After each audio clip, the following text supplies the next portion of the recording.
Okay, તો જો હવે આપણે અત્યાર સુધી જે છે એ વાયુરૂપ ઘટકો જે છે એ વાયુરૂપ ઘટકો માટેની વાત કરતા હતા. એમના માટે થઈને આપણે કેપી કેસી આમના વચ્ચેના સંબંધની જે છે એ આજે ચર્ચા કરવાની છે.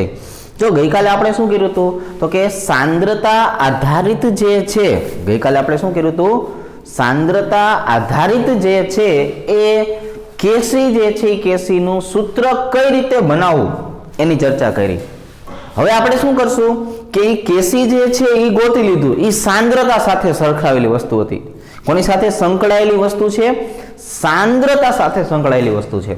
એટલે કેસી શબ્દ જ્યારે પણ આવશે ત્યારે કોન્સન્ટ્રેશન, સાંદ્રતા, મોલારિટી શબ્દ સાંભળવાનો. હવે ધીરે ધીરે આગળ વધવાની આપણે વાત કરતા હોઈએ તો હવે આ જે વાયુરૂપ ઘટકો જે છે એ જો વાયુ અવસ્થાની અંદર જોવા મળતા હોય ને, આપણે એનું દ્રાવણ નથી બનાવતા, તો એ દબાણ સાથે સંબંધ ધરાવે. કોની સાથે સંબંધ ધરાવે? દબાણ સાથે સંબંધ ધરાવે. તો એનો મતલબ જે છે એવો થયો કે હવે આપણે કેપી તથા કેસી વચ્ચેના સંબંધની જો વાત કરીએ તો એને આવી રીતે દર્શાવશું. જો બહુ સહેલું સમીકરણ જે છે એની તારવણી કરવાની છે. આ 5 માર્ક્સની અંદર પૂછી શકાય એવો પ્રશ્ન છે. એટલે હવે આપણે શું કરશું, આને એવી રીતે સમજવાના પ્રયત્ન કરશું એકદમ ધીરે ધીરે કે ભાઈ આ લેક્ચર પૂરો થાય તો કેપી અને કેસી વચ્ચેનો સંબંધ જે છે એ પાકો થઈ જવો જોઈએ. એમની વચ્ચેના જે છે એ દાખલાઓ કઈ રીતે પૂછાતા હોય છે એ પણ આપણને હવે સમજાઈ જવા જોઈએ. ચાલો, તો હવે આપણે વાત કરવી છે કેપી તથા કેસી વચ્ચેનો સંબંધ. જો હવે આપણે શું કરવું છે, એક સામાન્ય રાસાયણિક સમીકરણ લખી નાખીએ. આપણે શું કરી નાખીએ, સામાન્ય રાસાયણિક સમીકરણ દર્શાવી દઈએ. દર વખતે બાંધેલું છે એ જ સમીકરણ આપણે જે છે અહીંયા દર્શાવવું છે. શું હતું એ દર વખતનું સમીકરણ? તો કે A ઇન્ટુ A ગેસ વત્તા B into B gas gives C into C gas અને વત્તા જે છે એ શું કરી નાખશું, D ઇન્ટુ D ગેસ. ચાલો, રેડી થઈ ગયું? તો હવે આપણે જે છે આ ઘટકો જે છે એને ઓળખાવાના છે પ્રક્રિયકો તરીકે. આ ઘટકો જે છે એને દર્શાવવાના છે નિપજો તરીકે. જો શું કીધું, એક પ્રક્રિયક એક નિપજ. હવે પ્રક્રિયકો અને નિપજો જે છે એ શું કરશું કે તમામ ઘટકો જે છે એ ઘટકોના વાયુરૂપ પ્રમાણ માટે દબાણ દર્શાવતા. જો હવે આપણે શું કરવું છે, તમામ ઘટકોના વાયુરૂપ પ્રમાણ જે છે એના માટે થઈને એનું દબાણ જે છે દબાણને આપણે આગળ કરવું છે. હવે જો આપણે દબાણને આગળ કરવું હોય તો શું કરી શકાય, તો કે આપણે જે છે એ સંતુલન અચળાંક તો શીખેલા જ છીએ ને. જો સંતુલન અચળાંક જે છે એ શું આવશે, તો કે સંતુલન અચળાંક જે છે એ આવવાનો છે કેપી. શું આવશે? કેપી. કેમ કેપી કરી નાખ્યું? કારણ કે સંતુલન અચળાંક એટલે કે, અને અત્યારે આપણે દબાણની વાત કરવી હોય તો દબાણ જે છે ને અંગ્રેજીમાં પ્રેશર તરીકે ઓળખવામાં આવે છે. તો એના ઉપરથી આપણે જે છે શું લેશું, પી, એટલે કેપી. હવે જો બીજા નંબરની વાત કરીએ, થોડુંક આ બધું સાઈડ વર્ક પણ કરીએ કે ભાઈ ફોર એક્ઝામ્પલ જો તમારે હવે પછી ગમે ત્યારે સાંદ્રતા દર્શાવતાની હશે ને, સાંદ્રતા, તો સાંદ્રતાને દર્શાવવા માટે મોટા કાઉન્ટ્સનો ઉપયોગ કરાય. કોનો ઉપયોગ કરાય? મોટા કાઉન્ટ્સનો.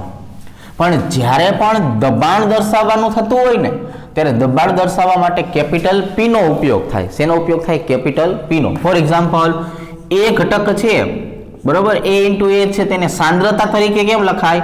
મોટા કાઉન્ટ્સમાં A અને ઘાત ઉપર લખાય A. તો આવી જ રીતે આનું દબાણ દર્શાવવું હોય કે નહીં, A ઇન્ટુ A નું, તો એને કઈ રીતે દર્શાવાય? P of A raised to A. આવી રીતે જોવો જોઈએ, ખબર પડી કે નહીં? P of A raised to A તરીકે એને દર્શાવવામાં આવે છે. જો તો હવે આપણી પાસે જે છે એવા C અને D છે, A અને B છે, તો આ બધાને કઈ રીતે દર્શાવશું? તો કે P of C raised to C into P of D raised to D. જો ખ્યાલ આવી ગયો કે નહીં? અહીંયા મેં કીધું કે ભાઈ A into A હોય તો દબાણ સ્વરૂપે કેમ લખાય? તો કે P એટલે દબાણ દર્શાવવાની રીત થઈ. કોનું P છે? A નું. એના ઘાત કેટલા છે? નાનકડા A જેટલા. હવે અહીંયા નીચે આવતા રહ્યો. હવે અહીંયા આવી જશે પી એ રેસ ટુ એ અને અહીંયા આવી જશે પી બી રેસ ટુ બી. હવે અત્યારે આપણને જે સમીકરણ મળેલું છે એ વાયુ અવસ્થાના સંતુલન અચળાંકનું છે. એ કોના માટેનું છે? વાયુ અવસ્થા ધરાવતા સંતુલન અચળાંકનું સૂત્ર આપણને મળ્યું. સરસ મજાનું.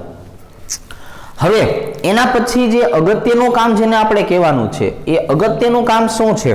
તો કે હવે એના પછી અગત્યનું કામ જે છે એ આવું છે, સાંભળજો કે હવે આપણે વાત કરવા જઈ રહ્યા છીએ વાયુ માટેનું એક સરસ મજાનું સમીકરણ જેને આપણે આદર્શ વાયુ સમીકરણ તરીકે ઓળખાવતા હતા.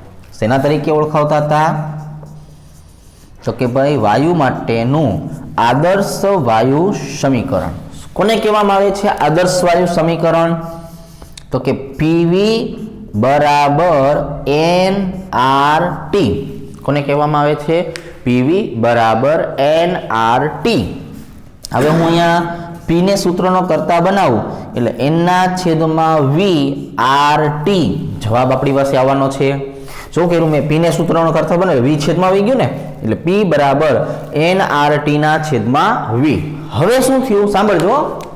તો therefore n upon v, n જે છે એ શેના તરીકે દર્શાવવામાં આવે છે? મોલ તરીકે. v શેના તરીકે દર્શાવવામાં આવે? કદ તરીકે. મોલના છેદમાં કદ. હવે જો કદ હોય ને એને આપણે લીટરમાં લેવાનું. સાંભળજો, ધીરે ધીરે શું બને છે જોવાનું છે તમારે. મોલના છેદમાં કદ શેમાં લેવામાં આવે? લીટર. હવે જે મોલ પ્રતિ લીટર આપણે લખીએ છીએ ને, તો મોલ પ્રતિ લીટરનો તો મેં તમને મતલબ સમજાવેલો હતો, મોલારિટી. એને શું કહેવાય? મોલ પ્રતિ લીટર એટલે મોલારિટી કહેવાય. આપણે ગઈકાલે પણ આવું કેસીને એક વખતે શીખ્યા હતા. મોલારિટી જે છે વાસ્તવમાં કોણ છે? તો કે મોલારિટી વાસ્તવમાં સાંદ્રતા છે. કોણ છે? સાંદ્રતા છે. સાંદ્રતા જે છે એને કહેવામાં શું આવે છે? એને કોન્સન્ટ્રેશન કહેવાય. શું કહેવાય? કોન્સન્ટ્રેશન. અને જે કોન્સન્ટ્રેશન જે છે એને દર્શાવાય શેના વડે? એને કેપિટલ સી વડે દર્શાવવામાં આવે છે. શેના વડે દર્શાવવામાં આવે છે? કેપિટલ સી વડે દર્શાવવામાં આવે છે. તો આટલી બધી આપણે સાબિતી કોના માટે આપી? તો કે આટલી બધી સાબિતી જે તમે આપી છે કે નહીં, એ સાબિતી જે છે એ આપી છે આમના માટે કે n upon v જે છે એના બરાબર હવે હું આ કેપિટલ સી દર્શાવી શકું. બરોબર છે? શું દર્શાવી શકું? Capital C. તો પહેલા જો આટલી વસ્તુ પર થોડું ધ્યાન આપો. અહીંયા સુધી જે કંઈ પણ આપણે લખેલું છે કે નહીં એ તમે વાંચો વ્યવસ્થિત, સમજો કે ભાઈ શું દર્શાવેલું છે. તો કે એક આપેલું છે સામાન્ય રાસાયણિક સમીકરણ જે આપણે અગાઉ શીખ્યા. એની અંદર જે છે એ બધા જ ઘટકો વાયુરૂપ અવસ્થા દર્શાવે છે. એટલે આપણને સંતુલન અચળાંક મળશે ખરો, પણ કેપી માટે મળશે. હવે જો કેપી માટે મળે તો આપણે શું કીધું કે સાંદ્રતા હોય તો મોટો કૌંસમાં દર્શાવાય, દબાણ હોય તો કેપિટલ પી વડે દર્શાવાય. એટલે હવે આપણે સાંદ્રતાનું નિરૂપણ અને દબાણનું નિરૂપણ કરતા શીખ્યા. એને આધારે નિપજ અને પ્રક્રિયકને લગતા શીખ્યા. તો જો હવે આપણી પાસે જે વાયુરૂપ ઘટકો આવી ગયા કે નહીં, તો હવે આપણે આદર્શ વાયુ સમીકરણને યાદ કરીએ કે જેને આપણે પીવી બરાબર NRT તરીકે ઓળખાવતા. તો હવે હું પી ને સૂત્રનો કરતા બનાવું તો આ v છે ક્યાં આવી જાય? છેદમાં. એટલે p બરાબર n ના છેદમાં v RT. n એટલે મોલ, v એટલે કદ, મોલ પ્રતિ લીટર, મોલારિટી. મોલારિટી એટલે વાસ્તવમાં સાંદ્રતા, સાંદ્રતા એટલે કોન્સન્ટ્રેશન, ને કોન્સન્ટ્રેશન ઉપરથી c. તો આ બધી વાત આપણે આટલા માટે કરી છે કે p બરાબર તમે હવે પછી CRT લખી શકો છો. આપણે આટલી બધી ચર્ચા શું કામ કરી ભાઈબંધ? કે આપણે p બરાબર જે છે એ શું લખવું છે? p બરાબર CRT લખવું છે. પણ અહીંયા p તમે જો આવી રીતે છે તો આપણે એનું નિરૂપણ અલગ રીતે કરવું પડશે ને કે p c⁻c હોય તો આપણે થોડીક વાર પહેલા શીખ્યા કે આ p કોના માટે છે? તો કે p જે છે એ આપણને દબાણ માટે છે. તો આ p બરાબર શું લખવાનું છે? CRT. બરોબર? આ p ઓફ સી એટલે અહીંયા આવશે સી અને આ સી આવશે અહીંયા, બરોબર. હવે સાંભળજો, આવી જ રીતે P D raise to D છે તો અહીંયા શું આવશે, પી ની બદલે સી આર ટી આવી જશે. આ પી ડી માટેનો હતો એટલે સી ડી રેસ ટુ શું આવી જશે, ડી. થાય કે ન થાય આવું? તો કે હા ભાઈ થાય. હવે આપણે અહીંયા લખવું છે પી એ રેસ ટુ એ, તો સી એ રેસ ટુ આર ટી ની એ ઘાત અને પી બી રેસ ટુ બી હોય તો શું કહેવાય, સી બી આર ટી ની બી ઘાત. જોઈ પેલા આપણે સામાન્ય રાસાયણિક સમીકરણ લખ્યું, એના આધારે કેપી નું સૂત્ર લખ્યું, પછી કીધું કે ભાઈ આદર્શ વાયુ સમીકરણ પ્રમાણે પીવી બરાબર એનઆરટી છે, એના પરથી આપણે પી ને સૂત્રોનો કરતા બનાવ્યો. પી ને સૂત્રોનો કરતા બનાવ્યા પછી આપણે રૂપાંતર કરતા શીખ્યા, એન ના છેદમાં વી નો મતલબ સાંદ્રતા શીખ્યા. હવે પી બરાબર સીઆરટી લાવ્યા અને જ્યાં પી આવતું હતું એની બદલે સીઆરટી ફોર્મેટમાં કિંમત મૂકી. ફોર એક્ઝામ્પલ પી એ રેસ ટુ એ હોય તો આ પી ની બદલે શું લખવાનું, સીઆરટી. આ એ ઘટક છે, એ ઘટક છે, મોલ કેટલા છે, સ્મોલ એ જેટલા છે. તો હવે આપણી પાસે જે આવ્યું આ નવું સૂત્ર જે છે એ આપણે આને આધારે લખતા શીખશું, બરોબર. હવે આપણે આ જે છે એ નવું સૂત્ર આને આધારે જે છે એ લખતા શીખવાનું થશે કે તમે જે નવું સમીકરણની તારવણી કરી ને, જો આ કિંમત લીધી આપણે પીસી ની, પીએ ની, પીબી ની, પીડી ની, એ આપણે આમાં મૂકવી છે. શેમાં મૂકવી છે ભાઈબંધ? આમાં મૂકવી છે. ચાલો ધ્યાન રાખશું આપણે. આને હું જવા દઉં છું. હવે હું તમને એ પાછું શીખડાવું, બરાબર. આખો પ્રશ્ન એકદમ નિરાતે કમ્પ્લીટ લેક્ચર પૂરો થાય કે નહીં એટલે મગજની અંદર આખો કેપી અને કેસી વચ્ચેનો સંબંધ જે છે આવી જ જવો જોઈએ. આટલી વસ્તુ એકદમ વ્યવસ્થિત પાકી થઈ જવી જોઈએ.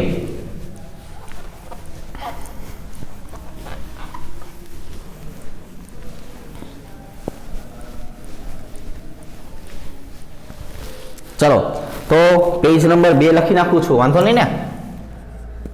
હાલો, આ પેજ નંબર 2 શું હતું તો કે ભાઈ કેપી બરાબર P of C raise to C, P of D raise to D છેદમાં P of A raise to A અને છેદમાં P of B raise to B. આમાંથી કોઈ એક ઘટકની કિંમત યાદ કરાવો તો કે જો તમને આવું લખતા શીખવાડ્યું અત્યારે કે P of A raise to A હોય તો એને શું કહેવાય, C of A R T ની એ ઘાત. જો રેડી? ચાલો હવે આપણે આની અંદર કિંમત મૂકશું એટલે કેપી બરાબર આ તમામે તમામ જે છે અહીંયા શું આવી જશે, સી સી આર ટી ની સી ઘાત,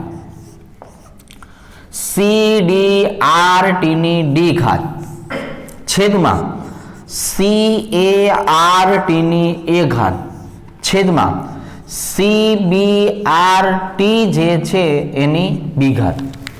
હવે જો ગણિતનો નાનકડો નિયમ છે, ગણિતનો નાનકડો નિયમ છે જેની આધાર જે છે પેલા આપણે કામ કરીએ, આમાંથી સી વાળા પદ અને આરટી વાળા પદને નોખા પાડી દઈએ એટલે કેપી બરાબર શું કહેવાય, જો સી સી સી સી એને આપણે નોખા પાડી દઈએ કે C of C raise to C, C of D raise to D છેદમાં C of A raise to A અને C of B raise to B. આવી રીતે અહીંયા શું આવી જશે, આ આરટી જે છે એ બંનેના આધાર સરખા છે, ઘાત કેવી છે, અલગ અલગ, તો ઘાતના સરવાળા થાય. જો શું થાય, ઘાતના સરવાળા એટલે આરટી સી વત્તા ડી છેદમાં આરટી એ વત્તા બી.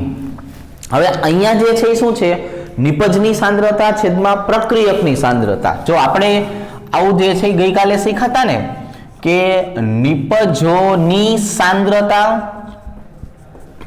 છેદમાં શું આવી જશે તો કે છેદમાં આવી જશે પ્રક્રિયકોની સાંદ્રતા.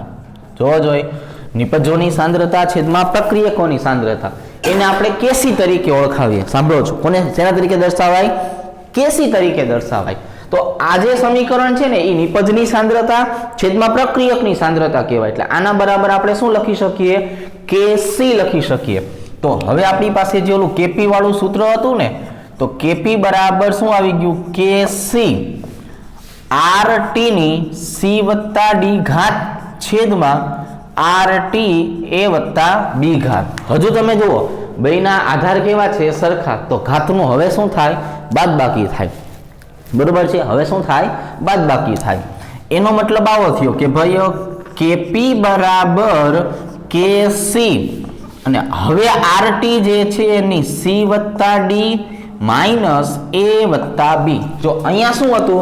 બે ગુણાકારમાં હતા ને, જો ગુણાકારમાં હોય ત્યારે એનો સરવાળો થાય એટલે આ બે આધાર સરખા હતા, RT એટલે C વત્તા D નો શું કર્યો? સરવાળો. હવે RT સરખા છે અને ભાગાકારમાં હોય ને, તો ભાગાકારમાં હોય ત્યારે એની બાદબાકી થાય એટલે C વત્તા D માઇનસ A વત્તા B. તો અહીંયા આપણે આ જે સમીકરણ છે ને એને ડેલ્ટા n વડે દર્શાવી દઈએ. ડેલ્ટા NG એટલે કે વાયુરૂપ નિપજના મોલ માઇનસ વાયુરૂપ પ્રક્રિયકોના મોલ. બરાબર? ચાલો બે વસ્તુ. એટલે હવે ડેલ્ટા NG બરાબર શું કહી શકાય? તો કે ભાઈ અહીંયા વાયુરૂપ નિપજ એટલે કોણ થયું? તો કે ભાઈ C વત્તા D અને વાયુરૂપ જે છે એ શું થઈ ગયું? A વત્તા B. તો હવે આપણે જે આ ઘટક છે એની બરાબર શું લખ નાખશું? Delta NG. ધેરફોર અંતે આપણને આવું મળ્યું KP બરાબર KC ઇન્ટુ RT ની ડેલ્ટા NG ઘાત. જો શું મળી ગયું? KP બરાબર KC ઇન્ટુ RT ની ડેલ્ટા NG ઘાત. એટલે હવે આપણી પાસે જે છે એ સરસ મજાનો આ બેયની વચ્ચે દર્શાવી શકાય એવો સંબંધ આવી ગયો. હજુ આપણે આ પ્રશ્ન બાકી છે, અધૂરો છે, બહુ લાંબો પ્રશ્ન, સરસ મજાનો 5 માર્ક્સમાં પૂછાય એવો છે, એટલે આપણે કટકે કટકે શીખાને જોવો જોઈએ. પહેલા આપણને આ મળ્યું હતું KP બરાબર P of C raised to C, P of D raised to D, P of A raised to A, P of B raised to B. પછી આપણે એને ઇન શોર્ટ જે છે શું શીખા કે P of A raised to A હોય તો આપણે એને C of A RT ની A ઘાત વડે દર્શાવી શકાય. એટલે જેટલા પણ ઘટકો હતા એ બધી જગ્યાએ આપણે શું કરી નાખ્યું? C મૂકી દીધું. પછી શું કર્યું? C વાળા પદ છે એને નોખા પાડી લીધા. બરોબર? શું કરી નાખ્યું આપણે? C વાળા પદ જે છે એને નોખા પાડી લીધા. પછી કીધું કે આ બેનો આધાર તો કેવો છે? સરખો. આધાર સરખો હોય તો ઘાતનો શું થાય? સરવાળો. આધાર સરખો હોય તો ઘાતનો શું થાય? સરવાળો. બરાબર છે? હવે અહીંયા જો KC બરાબર આપણે અત્યાર સુધી શું શીખતા આવ્યા છીએ? નિપજની સાંદ્રતા છેદમાં પ્રક્રિયકોની સાંદ્રતા. આવું શીખા છીએ ને? એટલા માટે KP બરાબર શું કહેવાય? KC RT ની C વત્તા D ઘાત છેદમાં RT ની A વત્તા B ઘાત. પણ હવે અહીંયા ફરીથી બેયના આધાર સરખા હોય એટલે ઘાતનો શું થાય? બાદબાકી. ભાગાકાર હોય તો બાદબાકી, ગુણાકાર હોય તો સરવાળો. એટલે હવે KP બરાબર KC RT માટે આપણે લખી નાખશું ડેલ્ટા NG. એટલે હવે અહીંયા જે છે એ ડેલ્ટા NG બરાબર શું કહી શકાય? C વત્તા D માઇનસ A વત્તા B. એટલે KP બરાબર KC ઇન્ટુ RT ની ડેલ્ટા NG ઘાત જે છે એના વડે દર્શાવી શકાય. ચાલો રેડી. હવે આપણે આનો જે છે એ છેલ્લો પાઠ શીખીએ. તો હવે આપણે શું કરશું તો કે આની જે છે એ દરેક પદને સમજાવી દઈએ અને KP અને KC વચ્ચે કેવો સંબંધ મોલને આધારિત હોય એ પણ હું તમને સમજાવું છું. બરાબર?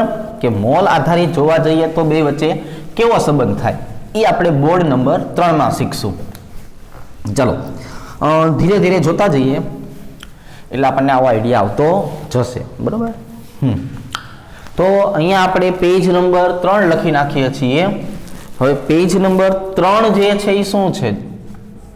તો કે પેજ નંબર 3 જે છે એની વાત કરીએ તો જો આવી રીતે દર્શાવશું કે અત્યારે આપણને મળ્યું શું? KP બરાબર KC ઇન્ટુ RT ની ડેલ્ટા NG ઘાત. હવે ઓળખાણ આપો હાલો. KP બરાબર શું કહેવાય? વાયુરૂપ ઘટકોનો સંતુલન અચળાંક કહેવાય ને? આને કહેવાય સાંદ્રતા આધારિત સંતુલન અચળાંક.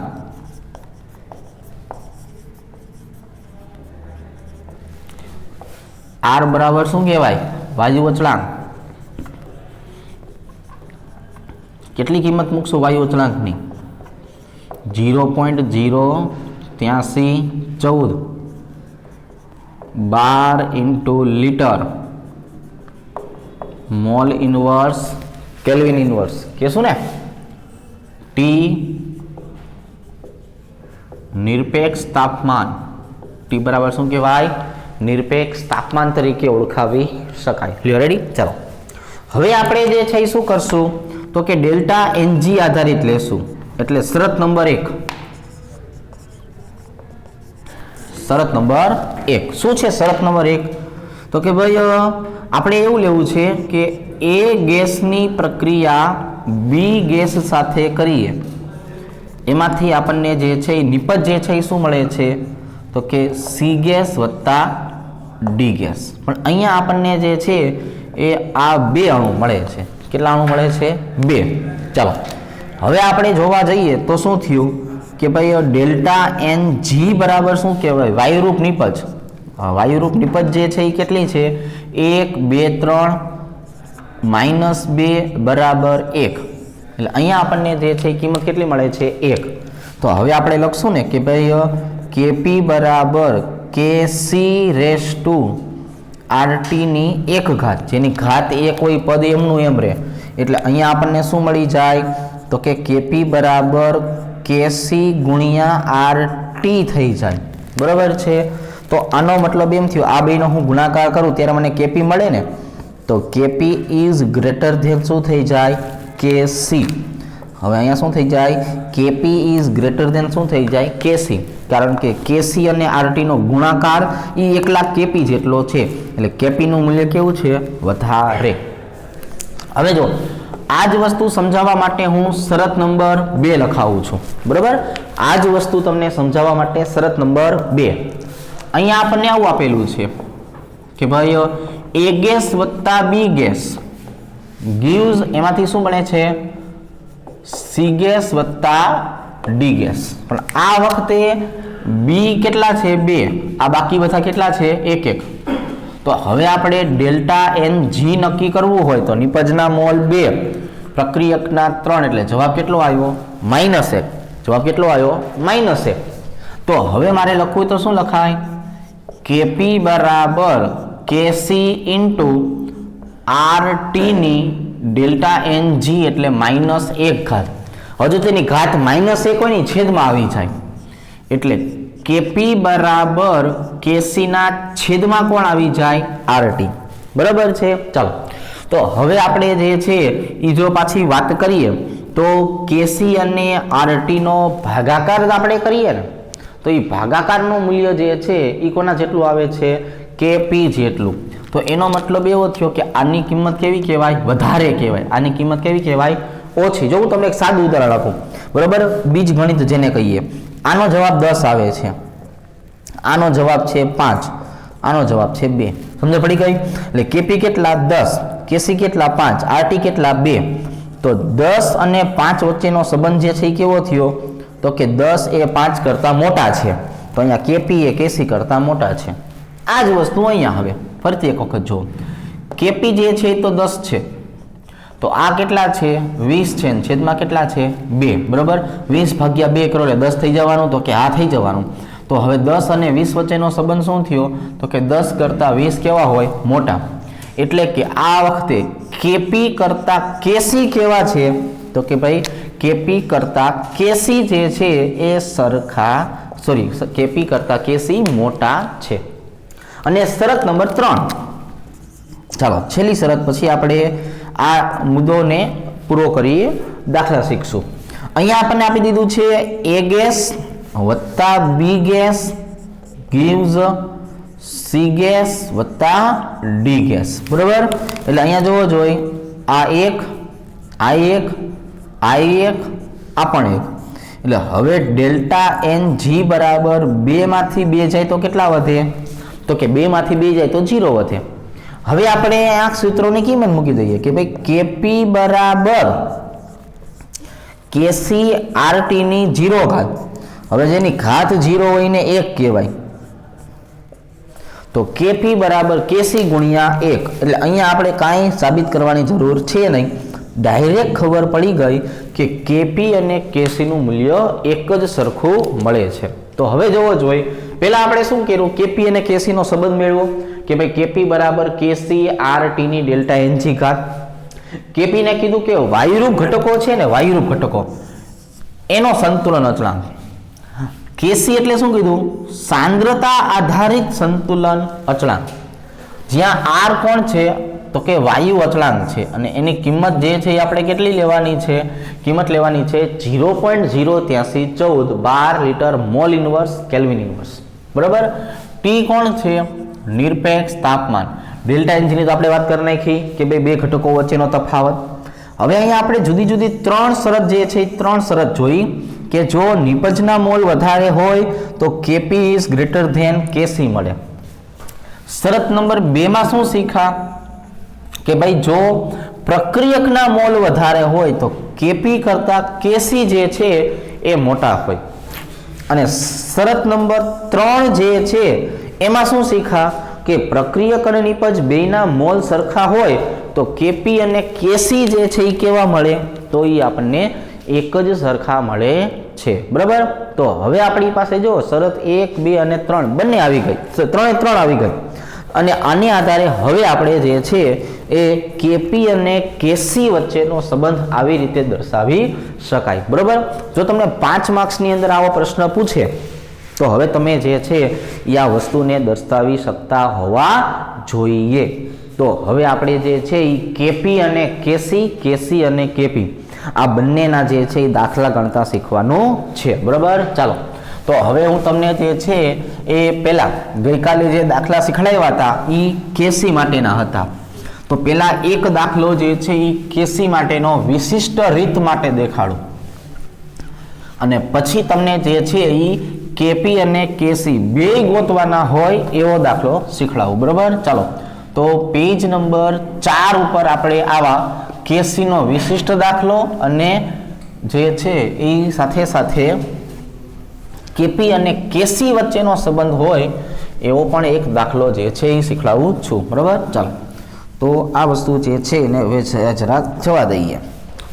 હવે જો ગઈ વખતે આપણે એવું શીખતા હતા કે તમને આપી દેવામાં શું આવતું હતું, પ્રક્રિયકોની સાંદ્રતા આપી દેવામાં આવતી હતી. શું આવતી હતી, પ્રક્રિયકોની સાંદ્રતા આપી દેતા હતા, પછી Kc ગોતતા હતા. આ વખતે ઊંધું, આ વખતે Kc આપી દીધો છે અને આપણે સાંદ્રતા ગોતવાની થશે. તો જો ફોર એક્ઝામ્પલ આપણે પહેલા એક સમીકરણ લખી નાખીએ. સમીકરણ શું છે કે PCl5 ગેસ જે છે એનું વિઘટન કરવામાં આવે તો PCl3 ગેસ વત્તા Cl2 ગેસ મળે છે. શું મળે છે, Cl2 ગેસ. હવે આપણને જો અહીંયા એવું કીધું છે કે ભાઈ સંતુલને પ્રક્રિયકની સાંદ્રતા જે છે એ સાંદ્રતા 0.8 મોલારિટી છે, તો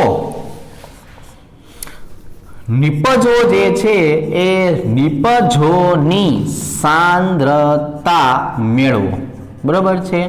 ચાલો, અને એમ કીધું છે કે પ્રક્રિયા માટે Kc નું મૂલ્ય જે છે એ 1.8 જે છે એ 1.8 મોલારિટી આપી દીધેલું છે. જો સાંભળો, Kc આપી દીધો છે, હવે આપણે નિપજની સાંદ્રતા ગોતવી છે.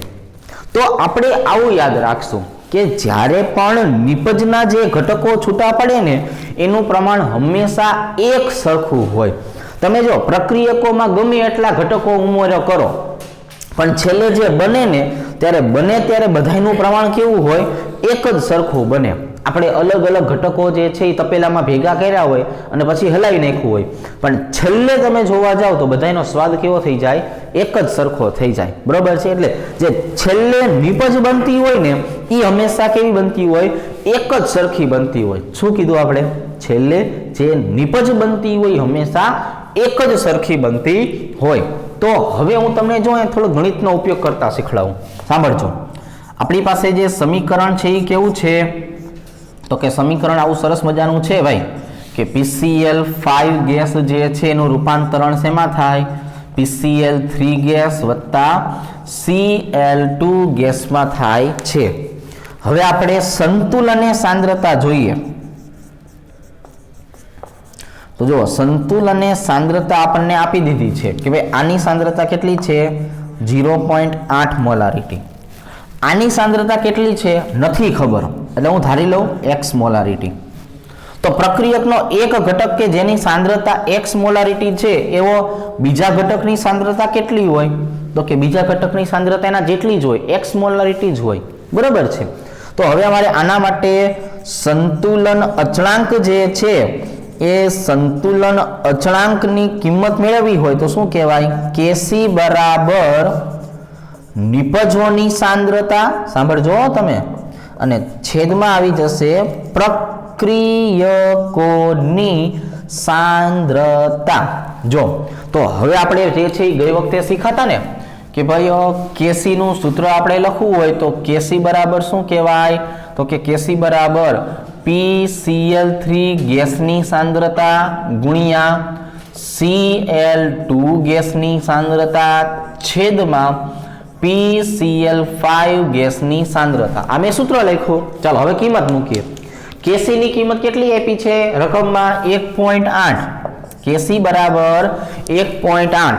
ચાલો હવે આપણને PCl3 ની કિંમત કેટલી છે? x molarity. Cl2 ની સાંદ્રતા કેટલી છે? x molarity. અને આમની સાંદ્રતા કેટલી છે? 0.8 મોલારિટી. થાય ને આવું? હવે x ગુણ્યા x એટલે શું થાય? x નો વર્ગ થઈ જાય. એટલે 1.8 બરાબર x નો વર્ગ છેદમાં 0.8. તેથી x નો વર્ગ બરાબર 1.8 ગુણ્યા 0.8. હવે આપણે આનો જવાબ લાવીએ કે ભાઈ આપણી પાસે જે છે એ શું છે?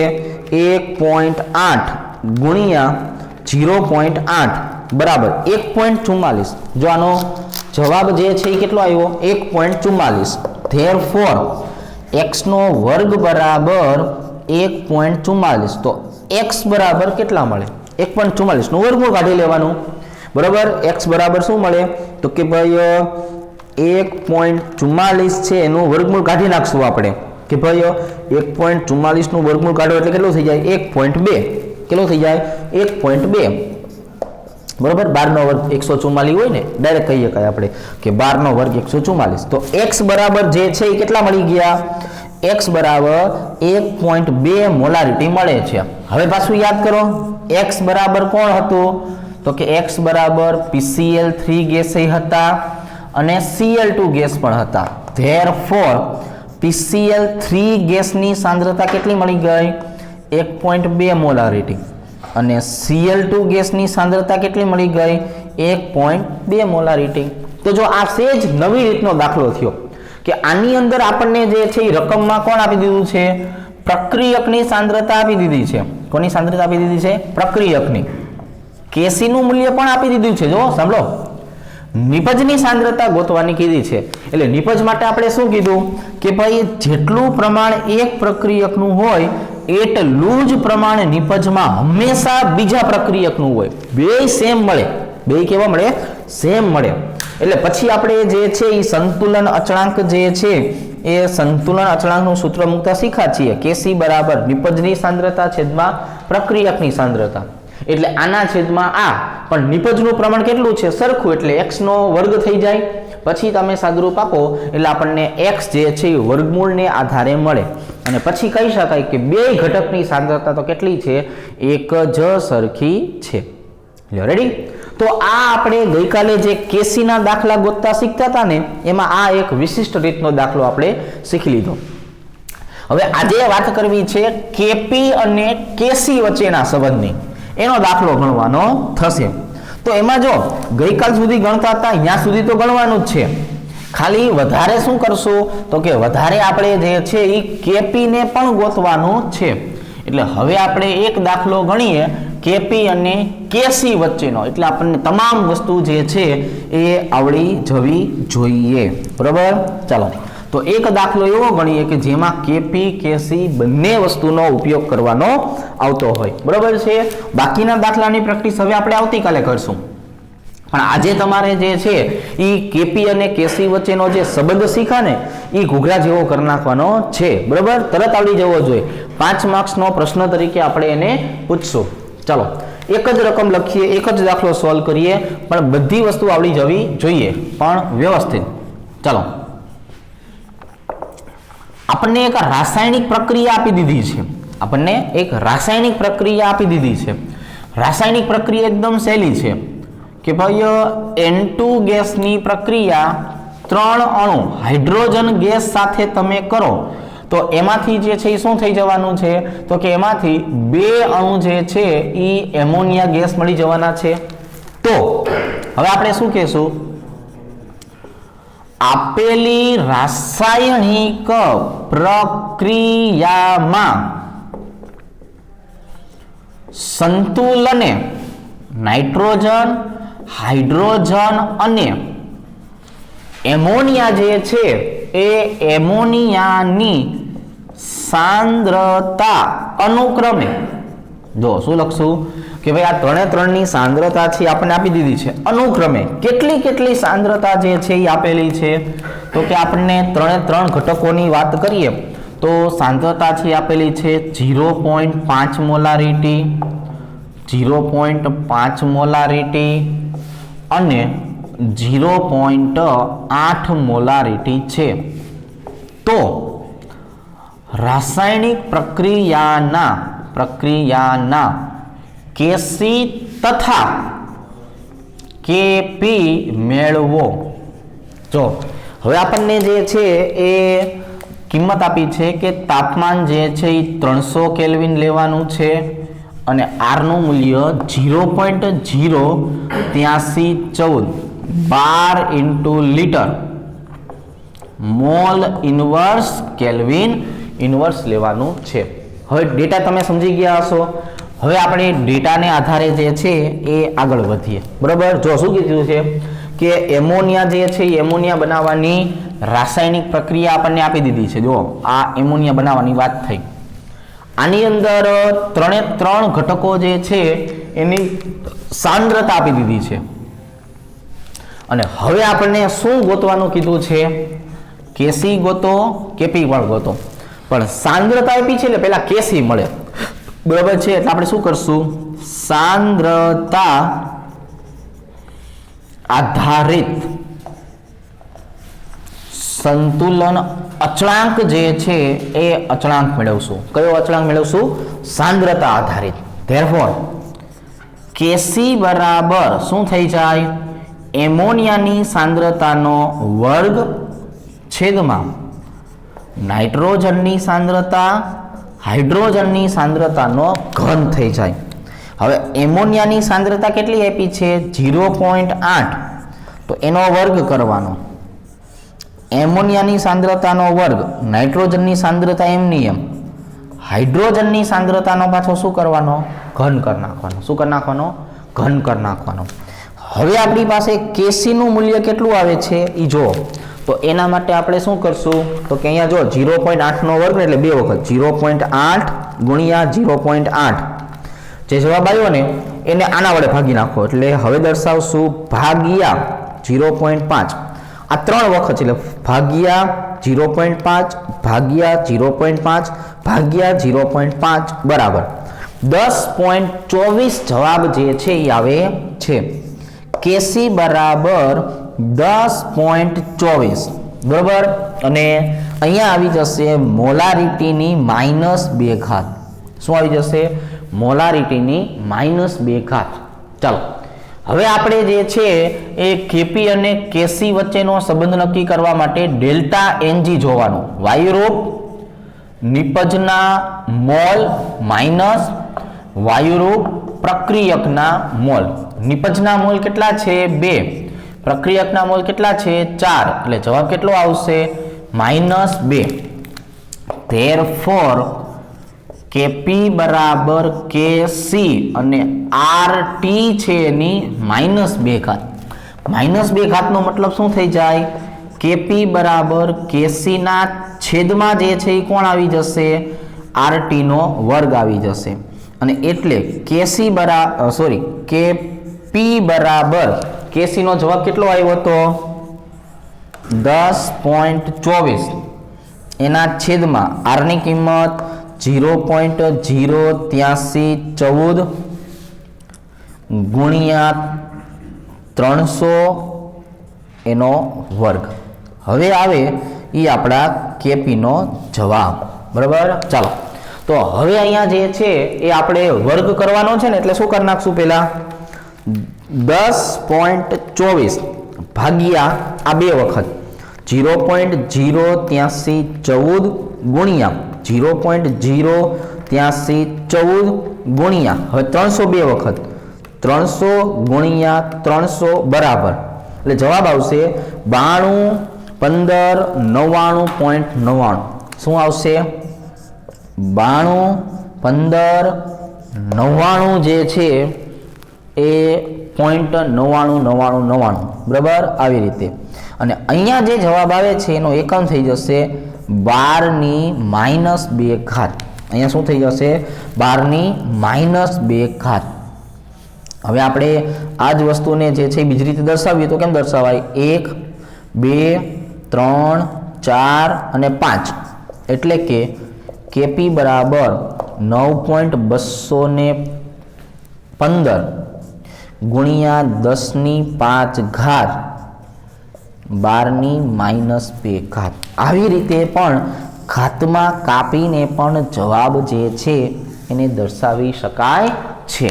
તો આ દાખલો જે છે એકદમ સરસ મજાનો વિશિષ્ટ હતો કે જેમાં રકમને આધારે જે છે એ પહેલું કામ જે છે એ આપણે શું કરવાનું છે તો કે રકમને આધારે પહેલાં કેસી મેળવવાનો છે, અને કેસી મેળવવા પછી જે છે એ શું કરશું આપણે તો કે પછી જે છે એ કેપી ગોતવાનો છે. તો આ રકમ જે છે આપણે આવી રીતે ગણશું. બરાબર છે, ઓકે. તો આજે આપણે અહીંયા સુધી જે છે એ રાખેલું છે.